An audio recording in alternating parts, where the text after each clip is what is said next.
Welcome back. Even though we haven't really seen much cold this winter, it's still a good idea to make sure your car is ready in the event of a big chill. Who better to answer your car care questions than Cliff Hudson of Hudson Imports. Good to see you, Cliff. How you doing?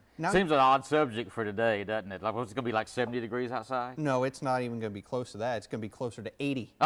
Oh man! Yeah. Well, I'm going to get my motorcycle. I got to go. Oh, it's a great day for that. But Yep. should we winterize our car, Cliff? Well, yeah, it's always good. Now, if your car is being regularly serviced by someone, this is probably of really no relevance to you. They're taking care of it. But if you don't know, and I have people, Dave, who call me every single year and they say, hey, can you check my car over? How's my antifreeze? Well, as you know, water freezes, and when it freezes, it expands, and when it expands, it can break engine blocks, it can break radiators.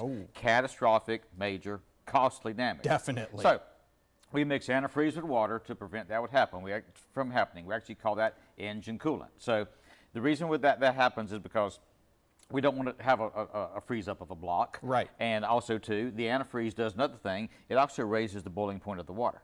Okay. So during the summer, the engine's temperature can actually get higher than boiling and yet still not boil. Okay. So now it should be checked by a professional. This is something you don't want to do at home. I know of a case recently. Young man went to check his own, scalded his arm. He's got skin grafts and major problems coming. This is a very easy process to do, but again, should be done by a professional. The rule of scuba diving applies here. Okay. If you don't know what it is, don't touch it. Definitely. Get under the hood. Vehicle battery. We have people come in all the time. Can you check my battery? Well, there are tests we can do for a battery. Problem is, the tests aren't always perfect. My wife left the driveway one day, went to a meeting. I was in the yard cutting the grass, called me an hour later. Battery was so dead, the dome light wouldn't burn. 1 hour's time from cranking the car in my yard to stone dead. Yeah. Obviously, I would have prevented that if I could have, but it's just roll of the dice.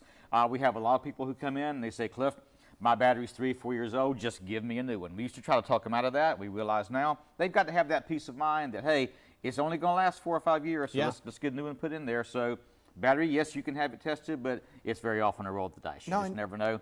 Extreme heat and extreme cold generally kills old batteries. I know you want to talk a little bit about tire pressure here, but what about the tread on your tires? Say you're driving somewhere where you're going to end up in snow. Yeah, and that's it. Are you going to a climate where you need a special tire? You know, they have mud and snow tires. They have snow chains. We haven't seen those here in forever.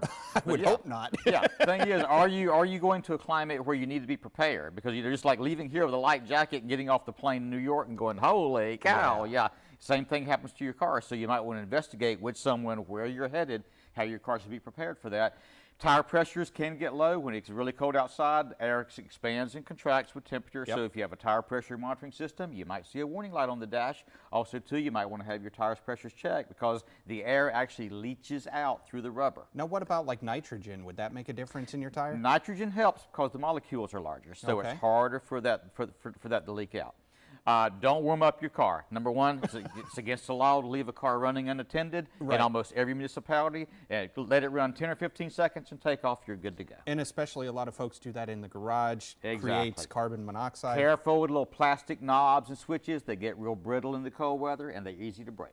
Well, anything else related to your car, just get a hold of Cliff. He'll take care of it for you. Glad to help. Great to see you, Cliff. Good to hear. All right. Take care. Well, it's never too early to start talking about Spoleto. We're getting the details on one of the biggest low country festivals coming up in just minutes.